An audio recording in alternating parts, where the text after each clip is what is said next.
La voici. Alors, vous reconnaissez peut-être mon porte-plaque pour ceux qui ont suivi mes aventures tactiques de porte-plaque. Le garrot tourniquet, il est là.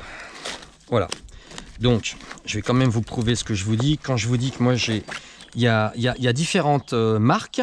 Il y en a un qui est facile à utiliser. Si vous pouvez apprendre à le faire, moi, vraiment, prenez celui-là et faites super gaffe. C'est pas parce que vous avez le petit bout rouge que c'est une marque. Toutes, je dis bien toutes, les copies chinoises que vous trouvez pas chères sur Internet sont de la MERDE. Un garrot, tourniquet en anglais, ne sert qu'une seule fois. À partir du moment où il a été utilisé, les tissus ont été tellement tendus fort qu'à sa deuxième utilisation éventuelle, qu'il ne faut pas faire, je vous rappelle, à sa deuxième utilisation, c'est pas qu'il serrera moins, c'est pas qu'il serrera plus, c'est qu'il va se desserrer alors que vous en serez même pas rendu compte. C'est ça le problème. Voilà, c'est-à-dire qu'il sera inopérant 10 minutes, 15 minutes, 20 minutes après que vous ayez fait 3 tours. La victime va gueuler parce que ça fait super mal hein, de couper le sang et de couper les artères dans un membre, il ne faut pas croire. La victime va vous faire comprendre que visuellement vous n'avez plus de saignement, l'hémorragie massive elle est stoppée. Vous avez fait stop bleeding, tout va bien. Vous refermez, vous commencez à noter l'heure, mais c'est toutes les 10 minutes qu'il faut les regarder si ça ne se dessert pas. C'est pas que ça se dessert en faisant des tours, c'est la sangle qui elle va reprendre un petit peu de lâcheté. Et là, il faudra peut-être refaire un demi-tour ou un tour complet. Voilà. Donc, il y a une surveillance à adopter. Une fois encore, même si je ne jette pas la pierre à tous les gens qui ont acheté des garrots, si on ne sait pas s'en servir parce qu'on n'a pas eu de formation spécifique, eh bien, on ne s'en sert pas. Partez sur le modèle que je viens de vous présenter, qui est le modèle en caoutchouc. C'est vraiment important et là, tout le monde peut s'en servir. Le tourniquet sur la face avant, on le sait. Voici la face dite arrière. Ça, c'est ce qu'on appelle un IFAK. IFAK, c'est le... comment dire la poche, grosso modo, que toutes les forces de l'ordre, armées, forces conventionnelles et j'ai envie de dire services spécifiques, GIGN, RAID, que ce soit police ou gendarmerie, tous les gens qui vont être amenés à être exposés au combat, lame, c'est-à-dire arme blanche, et plaie par balle, c'est-à-dire contact avec des armes à feu, vous devez avoir ça. Ça, c'est l'IFAK, IFAK. C'est véritablement la petite pochette dans laquelle on doit retrouver à chaque fois les mêmes choses. C'est-à-dire, donc ça, c'est pas destiné aux civils. Il faut le dire clairement. Le civil, il a une trousse de secours, comme je vous ai montré, avec un peu plus de bobologie, un peu plus de médication, parce qu'on peut tous avoir besoin d'avoir de la ventoline ou, par exemple, un médicament spécifique. Donc ça, c'est là où on va être très personnalisé au niveau de sa trousse de secours. Hein. Moi, je vous ai montré un basique sur de la bobologie, en poussant un peu sur les brûlures et des plaies, et peut-être des fractures à immobiliser. Voilà, ça s'arrête là. Après, il faut appeler les secours, évidemment. Enfin, on le fait même avant d'intervenir. Comme ça, on gagne du temps sur leur arrivée. Sur l'IFAK, là, on est sur un standard où les collègues d'un gendarme qui fait partie d'un groupe d'intervention, les collègues peuvent se servir en tirant, en fait, tout simplement sur les liens, ce qui va permettre de libérer une pochette. Et en libérant cette pochette, on doit retrouver dessus, chez tout le monde, les mêmes choses. Quelles sont les plaies, ou du moins les dommages que nous allons être amenés à traiter pour une blessure au combat? Il y en a 3. La première, c'est une blessure par balle ou par arme blanche. J'ai donc soit la création d'une hémorragie massive, soit ça a atteint les poumons, et là, j'ai un pneumothorax qu'on appelle un pneumothorax sous tension ou ventilé. La troisième cause de décès au combat, ça va être l'obstruction des voies aériennes supérieures. Voilà, donc c'est ces 3 choses-là. L'hémorragie massive, le le pneumothorax sous tension et l'obstruction des voies aériennes supérieures. À partir de cette petite pochette, il faut que je sois capable de traiter ces 3 cas précis. Alors, qu'est-ce qu'on va avoir? À part la petite note qui nous permet de savoir exactement ce qu'il faut faire et de noter, parce qu'on n'est pas forcément la personne qui va extraire alors on extrait de la zone de combat, ensuite on évacue vers le médical et là souvent on donne la main, donc il faut créer des petites fiches qui permettent à la personne qui va prendre en charge lors de l'évacuation bien de savoir exactement ce qui s'est passé. On retrouve notre fameux pansement occlusif qui sert à fermer les plaies par balle ou par arme blanche. Donc ça, il y en a un, il est stérile, il est ici. Donc là, on est en train de traiter le pneumothorax sous tension. Là, on a bien évidemment notre... alors, je me rappelle jamais du nom, hein, mais voilà, on a une sonde nasopharyngée. Je vais y arriver parce que c'est pas un truc qu'on utilise régulièrement. Et vous me pardonnez, c'est pas un vocabulaire que j'ai dans la tête facilement. Et puis, j'ai pas très bien préparé la vidéo non plus. Je crois que vous en êtes rendu compte. Donc, c'est ce que je vous ai montré. Je n'ai pas le droit de m'en servir en France, mais je l'ai parce que si c'est pour mes gamins ou ça peut être dans le cas d'une opération et si c'était mon métier, automatiquement, on s'en sert sur un collègue. En quoi ça peut être utile? En opération, c'est très simple, hein. Vous avez une grenade qui vient d'exploser, vous avez une EED, vous avez une explosion très forte, le blast a abîmé le visage avec une éventuelle perte de l'épiderme. Eh bien on peut avoir le nez qui sert plus à rien, par exemple pour respirer. On n'a que 2 trous à sa place. Alors c'est un peu gore hein, ce que je vous raconte, hein, mais moi j'ai vu les images, j'ai vu des films, je peux vous garantir qu'il faut se préparer, hein. Et puis la bouche c'est pareil, hein. Il n'y a plus que des dents, il n'y a plus de langue, il n'y a plus rien. Bon là c'est simple, hein. Il faut aller chercher à créer un chemin pour l'air entre le pharynx et l'extérieur. Voilà. Et au moins, vous êtes sûr qu'il y a de l'air jusqu'au poumon, parce que si la victime n'est pas en état de choc, vous avez encore un moyen qu'elle veuille respirer par réflexe. Et ben oui, mais si tout est bouché en haut, ben ça va être très compliqué. Donc ça, voilà, c'est pour ça. Effacez-vous les images que je vous ai mis dans la tête, c'était temporaire. On retrouve nos brûlures, hein, parce qu'en parlant de blast, je vous dis d'effacer les images et je reviens dessus, je suis vraiment un gros dégueulasse.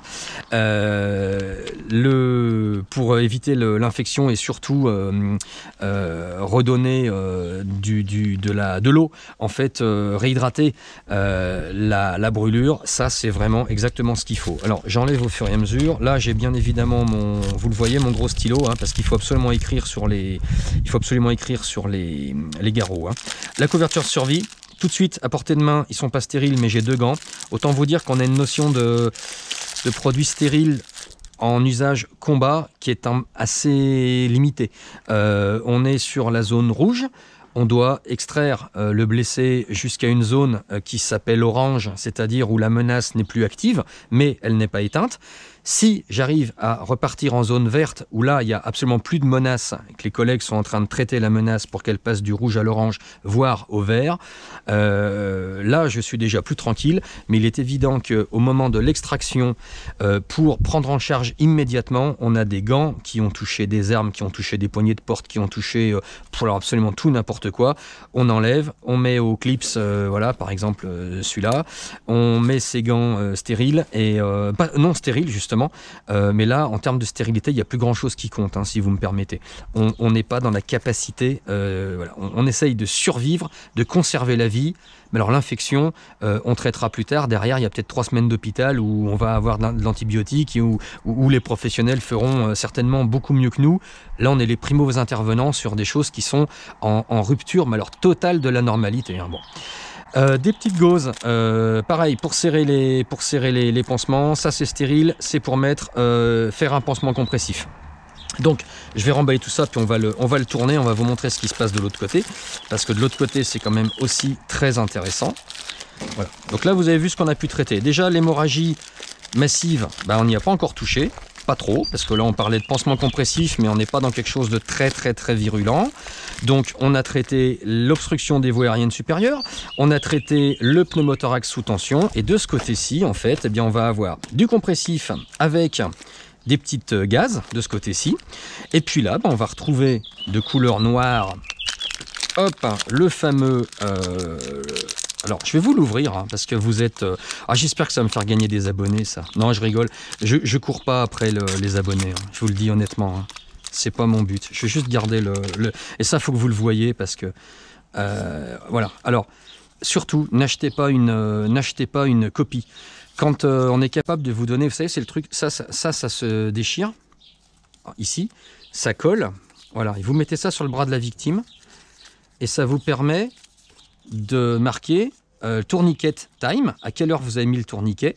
Vous pouvez avoir le groupe sanguin, vous pouvez avoir le pouls, hein, que vous notez ici.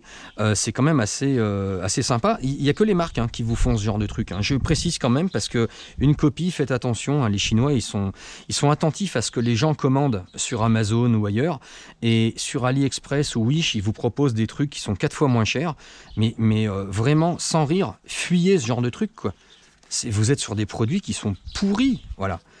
Alors ça coûte 15 €. Regardez. Allez, je vous donne l'exemple là. Vous voyez le petit ovale? Il faut qu'il devienne rond comme ça. Tant que j'ai pas tiré, voilà.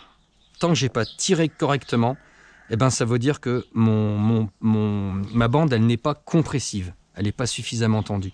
Est-ce que vous voyez les petits rectangles qui sont au-dessus? Il faut que ça devienne des carrés. Voilà, là je suis bon. Hein, c'est-à-dire que ici, ce qui était ovale devient rond. Voilà. Et puis mes petits rectangles qui sont là, eh ben, ils deviennent carrés. Voilà. Et ça peut encore ne pas suffire à stopper une hémorragie. Hein. On peut encore y aller. Hein. Voilà. Donc c'est rappelé tout le long. Et quand je vous dis que ça fait plus d'1 mètre, ben ça fait plus d'1 mètre. Voilà. Donc ça, ce truc-là, franchement, mais allez-y les yeux fermés. Ça peut vous servir à plein de trucs. Par rapport à un garrot de type... un tourniquet anglais, c'est le mot anglais, hein, c'est pas une marque tourniquet, c'est Combat Application Tourniquet qui est une marque. Hein.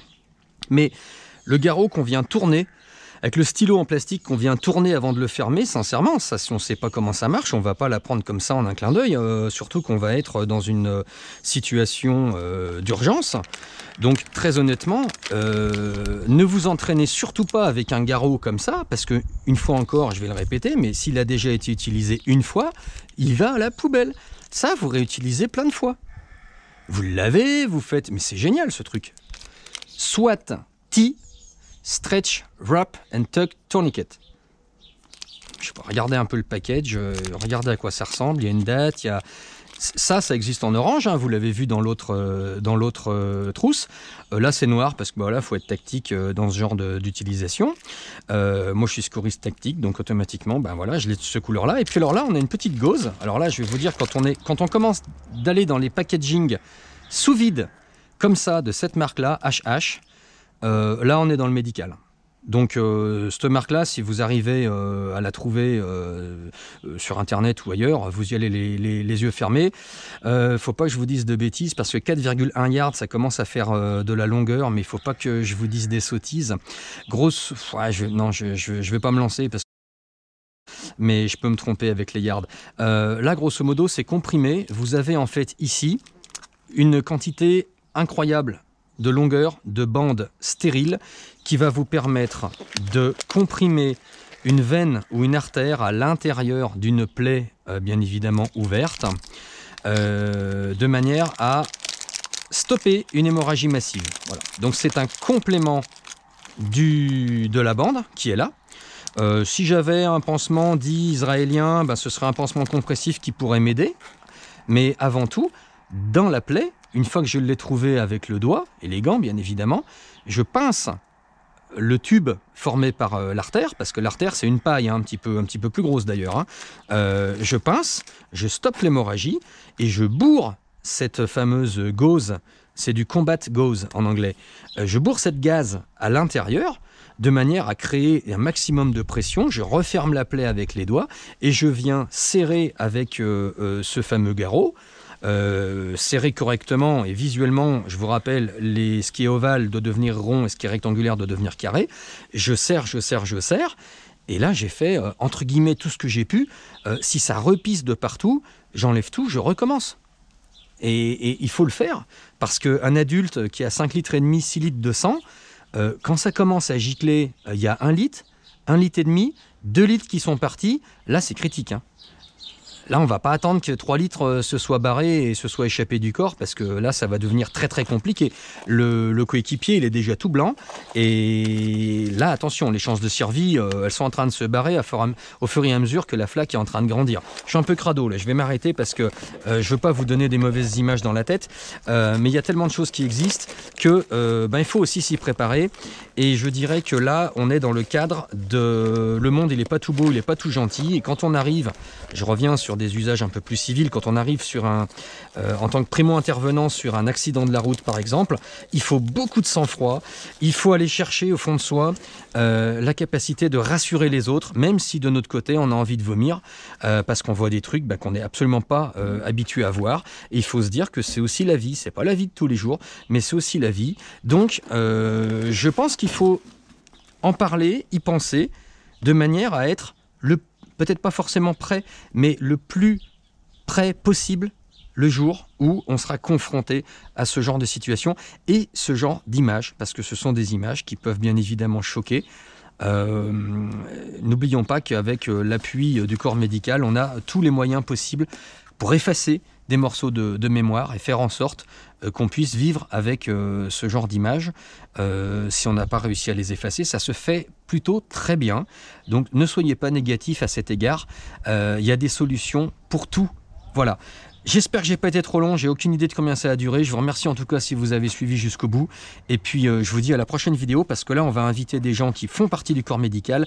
Et pour le coup on va pouvoir se poser des questions et entrer un petit peu plus en profondeur dans ce qu'on fait, ce qu'on doit faire face à telle ou telle situation. Et ça va être l'objet peut-être même d'une playlist supplémentaire. Merci à tous et bye bye, stay safe comme on dit, parce que on est encore en kikina avec ce coronavirus, donc on reste vigilant. Merci à tous, salut.